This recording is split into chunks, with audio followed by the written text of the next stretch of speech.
காங்கிரஸ் பேரியக்கத்தை பொறுத்தவரை எப்பொழுது மட்டுமல்ல, கடந்த காலங்களாக 140 ஆண்டுகளை கடந்த காங்கிரஸ் பேரியக்கம் ஒருபோதும் கொல்லைப்புற வழியாகவோ பின்புற வழியாகவோ பேச்சுவார்த்தை நடத்தாது. இது தனிநபருடைய வளர்ச்சிக்காகவும் தனிநபருடைய விளம்பரத்திற்காகவும் இந்த முயற்சியை முன்னெடுக்கிறார்கள். இதற்கும் காங்கிரஸ் பேரியக்கத்திற்கும் துளி அளவும் சம்பந்தம் இல்லை. எப்பொழுதுமே எங்களுடைய அகில இந்திய தலைமை தான் கூட்டணியை பத்தி முடிவு செய்யும். பல முறை சொல்லிட்டோம். இதை ஒரு தனிநபரா இருந்துட்டு தலைவர் ராகுல் காந்தி பெயரை ஏதாவது கெடுக்கலாமா, காங்கிரஸ் பேரியக்கத்தின் பெயரை ஏதாவது சீர்குலைக்கலாமா என்ற முயற்சிக்கின்றவர்களுக்கு ஒருபோதும் இது கை கொடுக்காது. அது பகல் கனவாக முடியும்.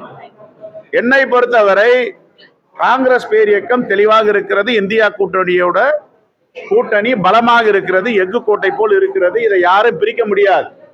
அப்படின்னா என்ன கனவு? பாஜகவை தமிழ்நாட்டில் காலூன்ற அனுமதிக்கும் சில சக்திகள் மறைமுகமாக வேலை செய்கின்றன. அதை ஒருபோதும் அனுமதிக்க மாட்டோம். அது எங்க கட்சியில இருந்தாலும் சரி, வேற கட்சியில இருந்தாலும் சரி, தமிழ்நாட்டில் பாஜகவை கால் பதிக்க நேரடியாகவோ மறைமுகமாகவே முயற்சி செய்பவர்கள் அல்லது உளவு வேலை பார்ப்பவர்கள், இது யாராக இருந்தாலும் நாங்கள் அனுமதிக்க முடியாது. இதுதான் காங்கிரஸ் பேரியக்கத்துடைய திட்டமான அறிவிப்பு. உத்தரப்பிரதேசத்திற்கும் தமிழ்நாட்டிற்கும் ஒப்பிட்டு பேசுவது, உத்தரப்பிரதேசம் புல்டோசர் ஆட்சி, ஏழை எளிய மக்களை புல்டோசர் வைத்து இடிப்பது யோகி ஆதித்யநாருடைய ஆட்சி, பாஜக ஆட்சி. அப்படின்னா அவரு யோகி ஆதித்யநாருடைய குரலா பேசுறாரா? எந்த விதத்தில் நியாயம்? இது உத்தரப்பிரதேச புள்ளி விவரங்களை சொல்றாரு. அது உண்மையான புள்ளி விவரமா? தவறு. அது நான் மறுக்கிறேன். பிரவீன் சக்கரவர்த்தி சொல்லிய புள்ளி விவரம் தவறு. 4.61 விழுக்காடு கடனில் தமிழ்நாட்டை அதிமுக ஆட்சி விட்டு சென்றது 2021. எவ்வளவு? 4.61. அதை 3% குறைத்தது இந்தியா கூட்டணியின் தலைமை தாங்குகின்ற திமுக அரசு. இது நிதி ஆளுமை. இந்த நிதி ஆளுமையை பொறுத்து கொள்ள முடியாம பொறாமப்படுபவர்கள் இப்படி பேசுவது எந்த விதத்தில் நியாயம் என்றுதான் எனக்கு தெரியல. காங்கிரஸ் பேரியக்கத்திலிருந்து பாஜக குரலா யாரும் பேசுவதற்கு அனுமதிக்க மாட்டோம். எப்படி யோகி ஆதித்யநாத்தை உயர்த்தி பேச முடியும்? எப்படி பாஜகவை உயர்த்தி பேச முடியும்? அது உண்மையான ஆட்சி நடக்குதாங்க, மக்களுக்கான ஆட்சி நடக்குதா? 420 தொகுதிகள் உத்தரப்பிரதேசத்தில் இருக்கு. 420 தொகுதிகளை ஒரு கிறிஸ்தவர்களுக்கும் ஒரு இஸ்லாமியர்களுக்கும் ஒரு மைனாரிட்டிக்கும் தொகுதி கொடுக்க மாட்டேன் இருமாப்பா சொல்றாங்க. நாங்க மைனாரிட்டி இல்லாமல் தலித்துகள் இல்லாமல் வெற்றி பெறுவோம் சொல்றாங்களே. அப்ப இத பிரவீன் சக்கரவர்த்தி ஆதரிக்கிறாரா? யோகி ஆதித்யநாத் சொல்றதை ஆதரிக்கிறாரா? நான் கேட்கிறேன். என்ன உண்மை? இந்த கிராபிக்ஸ் தில்லு முள்ளு தானே இது. உற்பத்தி திறன் எங்க அதிகரிக்குதோ அங்க கடன் வாங்குவதற்கு உலக வங்கிகள் அனுமதிக்கின்றன. 2021க்கு முன்பு உற்பத்தி திறன் குறைவு. 2021க்கு பிறகு உற்பத்தி திறன் அதிகம். இந்தியாவில எலக்ட்ரானிக் பொருட்கள், மின்னணு பொருட்கள் எக்ஸ்போர்ட் ஏற்றுமதி செய்வதில் தமிழ்நாடு முதலிடம் வகிக்கிறது. பொருளாதாரத்தில் இந்தியாவிற்கு தமிழ்நாடு தலைமை தாங்குகிறது. இதை பொறுத்து கொள்ள முடியாதவர்கள் இப்படி பேசுவதை அனுமதிக்க முடியாது. உத்தரப்பிரதேசை தாங்கி பிடிப்பவர்கள் பாஜகவை தாங்கி பிடிக்கிறார்கள். உத்தரப்பிரதேச குரலாக பேசுபவர்கள் பாஜகவுடைய குரலாக பேசுகிறார்கள். RSS குரலா இருக்குது, காங்கிரஸ் குரல் கிடையாது. ஆகையால கூட்டணிக்குள் எந்த குழப்பத்தையும் ஏற்படுத்துவதற்கு தமிழ்நாடு காங்கிரஸ் கமிட்டி அனுமதிக்காது. அதுதான் அண்ணாமலை பாஜக பேசுற பேச்சு தானே இது. இதை எப்படி அனுமதிக்க முடியும்? என்ன என்ன பெரிய மேதைகள் அவங்க? நான் கேட்கிறேன். நியூமினேட்டர் டினாமினேட்டர்னு ஒண்ணு இருக்கு. டினாமினேட்டர்னா என்ன சொல்லுங்க. நான் கூட இன்னைக்கு நான் பொருளாதாரம் படிச்சவன் இல்ல, நான் சாதாரண சாமானியன், காங்கிரஸ் கட்சியோட தலைவர். இந்த நியூமினேட்டருக்கும் டினாமினேட்டருக்கும் என்ன வித்தியாசம்? 10ல கோடு போட்டு மேல 5 போட்டா அதை வகுப்பாங்க பொருளாதார நிபுணர்கள். 5 கீழே போட்டு 10 மேல போட்டு வகுப்பாங்க. அந்த அடிப்படையில தான் ஒரு மாநிலமும் எவ்வளவு கடன் பெற முடியும் நிர்ணயிக்கப்படுறாங்க. அந்த வகையில கடன் சுமையை 4.61% அதிமுக கடன் சுமையோடு விட்டு சென்றது. கஜனால பணம் இல்ல, சுரண்டி எடுத்துட்டு போயிட்டாங்க. ஆனால் இந்த 4.5 ஆண்டு ஆட்சி காலத்துல 4.61 3% குறைத்தது யாரு? யோகி ஆதித்யநாத்துக்கு ஊபில வந்து குறைச்சாரா? மோடி குறைச்சாரா?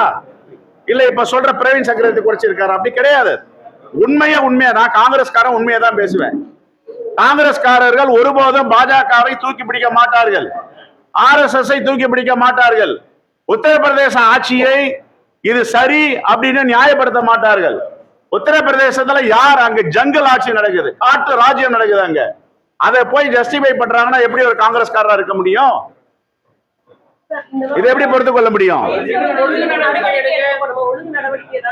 நான் புகார் அனுப்பியிருக்கேன்.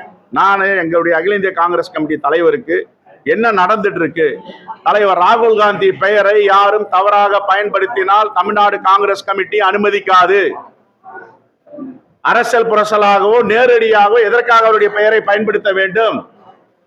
யாரும் தமிழ்நாடு காங்கிரஸ் கமிட்டி இங்க ஒரு கட்சி நடத்துகிறதுனா பேரலரா கட்சி நடத்துறதுக்கு எப்படி அனுமதிக்க முடியும்? அவர் என்ன தமிழ்நாடு காங்கிரஸ் கமிட்டி மாற்று தலைவரா? இதெல்லாம் அனுமதிக்க முடியாது. ஏதோ சில்லறையா தெரியாம பேசுறது, விளம்பரத்துக்காக பேசுறது, ரைட், ஏதோ அவங்களுக்கு தெரிஞ்சதை அவங்க செய்யறாங்கன்னு விட்டுட்டு இருக்கோம். ஆனா இன்னைக்கு உத்தரப்பிரதேச ஆட்சியை தூக்கி பிடிப்பதை எந்த விதத்தில் ஏற்றுக்கொள்ள முடியும்?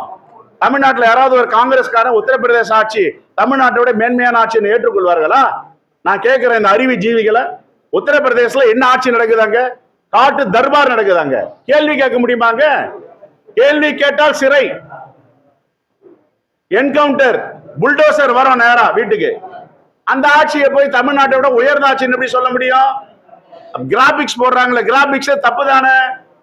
4.6% கடன்ல வச்ச அதிமுகவிலிருந்து 3% குறைச்சிருக்காங்களே. இதான மேன்மையான ஆட்சி? இதான மக்களுடைய ஆட்சி? யார சொல்ல மனம் இல்ல? 4 ஆண்டுகளா திராவிட முன்னேற்ற கழகத்தோடு இன்னும் கூட்டணி தொடர்ந்து தானே இருக்கிறாங்க. இந்த 4.5 ஆண்டுகள் மட்டுமல்ல, சட்டமன்ற தேர்தல்ல 4 தேர்தலில் வெற்றி கூட்டணியா இருக்குது. பேச்சுவார்த்தை நடத்துகிறோம், ஒரே நாள்ல பேச்சுவார்த்தை முடியாது.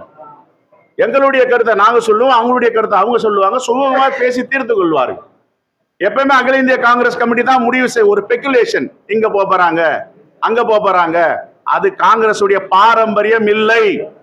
காங்கிரஸ் பாரம்பரியத்தையும் காங்கிரஸ் வரலாறையும் தெரியாதவர்கள் இப்படி இந்த மறைமுகமான செய்திகளை தான் வளர்ந்து கொள்வதற்காக, தன்னுடைய புகழை வளர்த்துக் கொள்வதற்காக, விளம்பரத்தை வளர்த்துக் கொள்வதற்கு இப்படி பேசுவாங்க. இது முதலும் கடைசியாக சொல்லுகிறோம். காங்கிரஸ் கருத்து, அகில இந்திய காங்கிரஸ் கமிட்டி என்ன சொல்லுவது அதான் கருத்து. ஊடகங்களுக்கு என்னுடைய வேண்டுகோள், யாரோ போறாங்க வராங்க இதெல்லாம் சொல்றாங்கிறது நீங்க பெரிதுபடுத்த வேண்டாம். இதெல்லாம் குழப்பத்தை ஏற்படுத்த முயற்சி. இது RSS பிஜேபியும் மறைமுகமாக ஊடுருவி வேலை பார்க்கிறார்கள். இதை ஒருபோதும் அனுமதிக்க மாட்டோம். இந்தியா கூட்டணி வலிமையாக இருக்கிறது, உறுதியாக இருக்கிறது. பேச்சுவார்த்தை தொடர்ந்து கொண்டிருக்கும். பேச்சுவார்த்தை மிக விரைவில் சுமூகமாக முடிவு பெறும். ஓகே, இதுக்கு மேல எதுனா சொல்லணுமா? இதுக்கு மேல எதனா கருத்து வேணுமா? குழப்பத்தை ஏற்படுத்துறீங்க சொல்லுங்க. எதுக்கு குழப்பம்? நாங்க தெளிவா இருக்கோம், நீங்க தெளிவாயிடுங்க. சார் ஒரே ஒரு கேள்வி. விசிகே, கம்யூனிஸ்ட், காங்கிரஸ் இவங்கெல்லாம் வந்து இறுதி நேரத்துல ஆட்சியிலும் பங்கு அதிகாரத்திலும் பங்குன்னு கேட்கறது திமுகவுக்கு ஒரு நெருக்கடி நீங்க கொடுக்கறீங்க. எப்படி நெருக்கடி ஆயிடும்? நான் கேட்கிறேன். அவங்க விருப்பத்தை தெரிவிக்கிறாங்க, விருப்பத்தையே தெரிவிக்கிறாங்க, தப்புன்னு எப்படி நீங்க சொல்ல முடியும்? அவங்க தெரிவிக்கிறாங்க. இப்ப இதுக்கு முன்னாடி பாத்தீங்களா, இருங்க, நாங்க 70 சீட்டு கேட்டோம், 60 சீட்டு கேட்டோம், 41 கொடுத்தாங்க, 25 கொடுத்தாங்க. ஒரே நாள்ல பேச்சுவார்த்தை முடிஞ்சுதா? 2 நாள்ல பேச்சுவார்த்தை முடிஞ்சுதா? எத்தனை மாதங்கள் எடுத்தது? இப்ப பேசிட்டு இருக்க பேச்சுவார்த்தை தொடர்ந்து அவங்களும் குழு அமைக்க போறாங்க. அந்த குழுவுல ஒரு முடிவுக்கு வர போறாங்க. அதுக்காக இந்தியா கூட்டணியை சிதைச்சிடலாம், பிரிச்சிடலாம் அப்படின்ற கனவு காட்டுறது பகல் கனவு. பாஜக தலைவர் பகல் கனவு காண்கிறார், அண்ணாமலை பகல் கனவு காண்கிறார். ஆனா நயினார் நாகேந்திரன் அண்ணன் அவர்கள் வந்து பகல் கனவு காண அர்த்தம் இருக்கு. அவர் தலைவர் அண்ணாமலை பகல் கனவு கண்டுட்டு இருக்கார், எப்படியாவது உடைச்சிடலாமான். இப்படி அண்ணாமலையும் பாஜகவும் காண்ற கனவுக்கு எங்க ஆளுங்க தன்னுடைய தற்குறிகள் அவங்களுக்கு இரையாயிடுறாங்க. ஓகே, ஆதரவா இருக்கக்கூடிய சமூக வலைதளம் என்ன கேள்வி கேட்கிறாங்கன்னா, ஆதவர்ஜுனா விசிகேல இருக்கும்போது விஜயோட போய் கலந்துக்கிட்டு திமுக விமர்சனம் பண்ணாரு, அவர் மீது நடவடிக்கை எடுத்தாங்க, ஏன் பிரவீன் சக்கரவர்த்தி மீது நடவடிக்கை எடுக்கிறது தயங்குதுன்றாங்க. இது உறுதியா நான் எங்களுடைய அகில இந்திய காங்கிரஸ் கமிட்டி தலைவருக்கு புகார் தெரிவித்திருக்கிறேன். பாஜகவை ஆதரித்து பேசுபவர்கள் இங்கே தமிழ்நாட்டு அரசியலில் ஒன்று இருவர் இருக்கார்கள். அதெல்லாம் நான் குறிப்பிட்டேன். நேற்று நடந்த சம்பவம், அதுக்கு முன்பு நடந்த சம்பவம் எல்லாத்தையும் அகில இந்திய தலைமைக்கு நான் எழுதியிருக்கேன். அவங்க முடிவு வருவாங்க. Okay, right.